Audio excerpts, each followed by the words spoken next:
Bonjour, nous allons voir aujourd'hui une nouvelle leçon de conjugaison, les temps simples et les temps composés.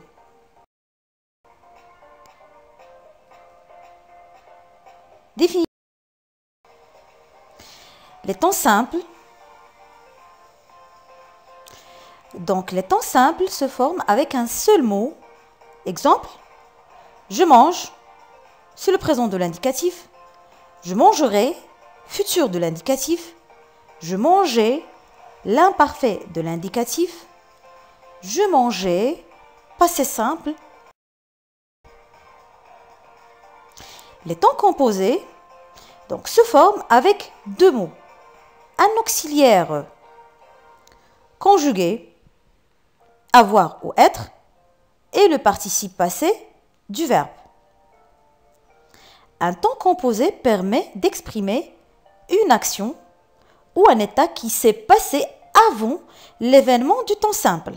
Par exemple, j'ai mangé, c'est le passé composé. J'avais mangé, c'est le plus que parfait. J'eus mangé, c'est le passé antérieur.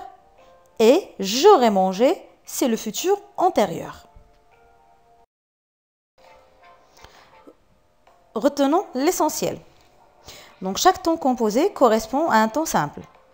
Donc, l'indicatif présent lui correspond le passé composé. Le futur, futur antérieur. L'imparfait, le plus que parfait. Le passé simple, le passé antérieur. Ensuite, nous avons le subjonctif présent, lui correspond le subjonctif passé. Le subjonctif imparfait lui correspond le subjonctif plus que parfait. Le conditionnel présent avec le conditionnel passé. Formation des temps composés. Donc, le temps composé est construit à partir de l'auxiliaire être ou avoir conjugué au temps simple correspondant et du participe passé du verbe à conjuguer. Donc, par exemple, le passé composé. On utilise l'auxiliaire au présent plus le participe passé du verbe conjugué. Pour avoir le plus que parfait, on utilise l'auxiliaire à l'imparfait plus le participe passé du verbe conjugué. Pour avoir le futur antérieur, on conjugue l'auxiliaire au futur simple plus le participe passé du verbe. Et pour avoir le passé antérieur, on conjugue l'auxiliaire au passé simple plus le participe passé du verbe. Le conditionnel passé, on utilise l'auxiliaire au conditionnel présent plus le participe passé du verbe conjugué. Et pour obtenir le subjonctif passé, on utilise l'auxiliaire au subjonctif présent plus le participe passé du verbe. Exercice. Donc, souligne les temps simples en rouge et les temps composés en vert. 1. Je mange encore l'entrée alors que les autres ont déjà fini leur dessert. Nous irons dans ce parc d'attractions, j'y suis déjà allé. 3. Cette usine a fermé ses portes, pourtant des gens y viennent toujours. 4. C'était une émission intéressante, elle nous a appris beaucoup de choses. Vous avez à visiter beaucoup de pays et vous en visiterez d'autres, c'est sûr. Le professeur parlait du programme scolaire de l'année. Correction.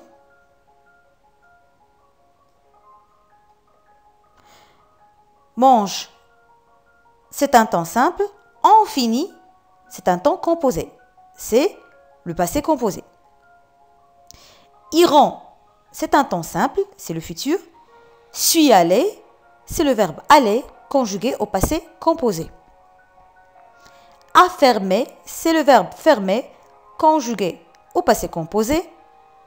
Viennent, c'est le verbe venir conjugué au présent de l'indicatif. C'est un temps simple. 4. Nous avons été. C'est un temps simple. C'est le verbe être à l'imparfait. A appris. C'est un temps composé. C'est le verbe apprendre conjugué au passé composé. 5. Avait visité. C'est un temps composé. C'est le verbe visiter conjugué au passé composé. Visiterai. C'est un temps simple. c'est le verbe visiter, conjugué au futur. C'est le verbe être conjugué au présent. C'est un temps simple. Dernière phrase, nous avons le verbe parler. C'est un temps simple, c'est l'imparfait. Merci pour votre attention et à bientôt.